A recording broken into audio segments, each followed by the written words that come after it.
同居小情侣备考期间意外怀孕，男友不想孩子耽误自己前程，于是哄骗女友去医院抓娃娃。哪知事后男友落榜，女人却考上公务员。落榜后，男友每天借酒消愁，全靠女人维持生活。最终女友无法忍受，提出了分手。谁知男友却说要告发她。무슨 고소？ 너 낙태한 거。 原来抓娃娃在当地属于违法行为。身为公务员，如果身上有污点，就意味着不但会一无所有，甚至还会因此坐牢。说着，男友便从抽屉里拿出早就准备好的抓娃娃手术证明。女人看到这致命的证据，瞬间破防质问男友：“내가혼자한 것도 아니잖아！ 임신은 네가 했잖아. 낙태도 네가 했고。” 果然爱到最后全凭良心。她没想到男友竟然如此不要脸，但为了前途，女人只能跪在地上苦苦哀求男友放过自己。 그럼 이번 달 카드값 좀 내줄래? 지난달에도 내가 내줬잖아. 그러니까 가난한 공생이 돈이 어딨냐? 어?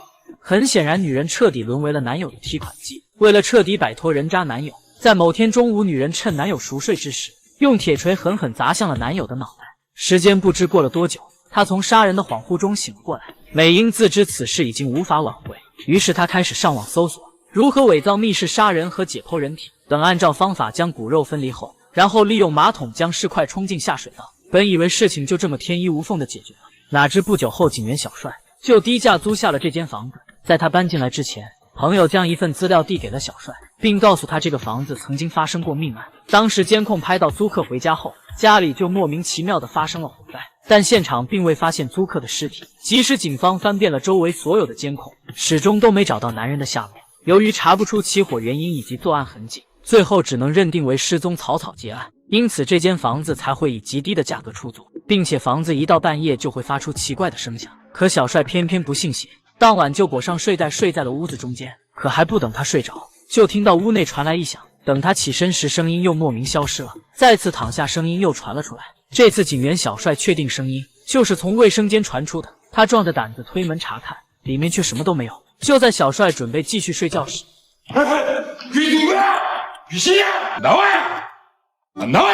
奇怪的声音搞得小帅彻夜未眠。但毕竟是经验丰富的老刑警了，什么样的场面没见过，无论如何都不相信有邪祟这种东西，便叫来同事帮忙，直接将火烧的地板撬开。果然在下面发现了一滩血渍，经测试确定那是人血。于是他们怀疑凶手杀人后将尸体拖进了厕所。清理现场时发现血液积留时间过久，很多血液渗透进地板之下。无奈凶手选择纵火烧毁地板，因此失踪案也升级成了谋杀案。随后小帅模拟案发过程，将尸体拖进卫生间。在卫生间发现两边地板颜色不同，一边被擦得很干净，另一边却很脏。再加上监控只拍到了死者进入房间的画面。根据目前所掌握的信息，小帅推测凶手是在洗手间处理的尸体，但尸体是如何凭空消失的呢？一旁的马桶让小帅有了灵感，随后他便找来一辆粪车，将化粪池的东西全部抽了出来，果然在其中发现了线索。小帅拿着闻了一下，当即便确认这就是他要找的东西，随后立刻装袋送去检测。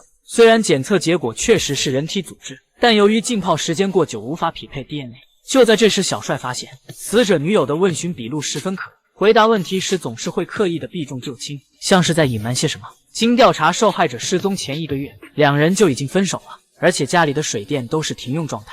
他时如何不使用一滴水就完美将尸体处理掉的呢？很快，小帅找到死者的前女友，见女人神情紧张，于是便故意说自己同事好像在某个地方看到过他的前男友。这番话顿时吓得女人一直咳嗽。一旁的同事见此，赶忙递出了矿泉水，哪知女人没接稳掉在了地上。在她捡水的瞬间，同事敏锐地发现了她手腕处的疤痕，便询问她是怎么弄伤的。女人借口说是烫伤。同事明明记得当初传唤她的时候手上就缠着绷带，很明显她是在刻意隐藏伤口。尽管如今所有嫌疑都指向女人，但如今尸体没有找到，也没有确凿的证据，根本拿她没有办法。可很快她就有了新的发现。在去邻居家上厕所时，她发现邻居家的厕所跟自己家的不同，对比后才发现装反了，而且边上的蜂胶明显是新换的。在好奇心的驱使下，两人找来工具将浴缸拆开，在打开挡板的瞬间，腐臭味扑面而来，里面赫然装着几个黑色塑料袋。等他们打开，就看到里面全是骨头。很快骨头被送去了检验科，法医在尸骨中发现了一片断掉的刀刃，这很有可能是凶手分离骨肉时断掉的，并且根据 DNA 检测确实跟失踪者一致。小帅对现有的线索进行了分析，发现火灾现场一卷报纸被窗户夹着，这东西可以充分吸收可燃液体，用来当做引线，即使没去现场也能够点火，并且死者女友就住在楼下，这让小帅更加确定他就是凶手，当即就要将他抓捕归案。或许知道自己已经暴露，女人从水箱拿出作案工具，准备去警局自首。可就在路上，她出现幻觉，看到了前男友的身影，她顿时被吓得惊声尖叫，发疯似的朝警局奔去。可踏进警局大门，刚一转头，前男友就再次出现。为了彻底摆脱男友，女人拼命往对方身上撒汽油，紧接着她便拿出了打火机。 나도 데려가. 그럼 되잖아. 就在他点火的一瞬间，小帅立刻飞扑过去，但火焰还是被点着了。好在消防员及时将火扑灭。最终，女人在审讯时交代了自己全部的罪行。